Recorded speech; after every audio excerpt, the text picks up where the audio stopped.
ஒரு சூப்பரான 10 நிமிஷத்தில் ஒரு வெஜ் சால்னா எப்படி பண்ணுறதுன்னு பார்க்கலாமா?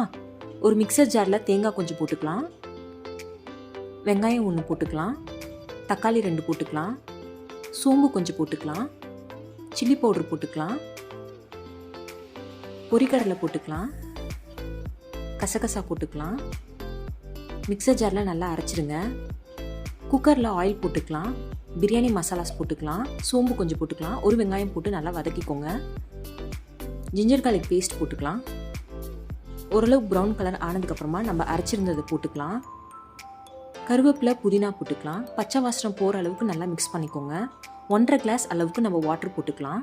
கரம் மசாலா போட்டுக்கலாம், மல்லிப்பொடி கொஞ்சம் போட்டுக்கலாம், மஞ்சப்பொடி கொஞ்சம் போட்டுக்கலாம், தேவையான அளவுக்கு சால்ட் போட்டுக்கோங்க, சில்லி பொடி கொஞ்சம் போட்டுக்கலாம். அவ்வளோதான். எல்லாத்தையும் போட்டு மிக்ஸ் பண்ணி எடுத்துருங்க. மிக்ஸ் பண்ணதுக்கப்புறமா கொத்தமல்லி போட்டு ஒரு 2 விசில் போட்டு இறக்குனீங்கன்னா சூப்பரான ஒரு வெஜ் சால்னா வந்து ரெடி ஆயிடுச்சு. இது தோசை, இட்லி, சப்பாத்திக்கெலாம் சூப்பராக இருக்கும். ட்ரை பண்ணி பாருங்கள். பாய்.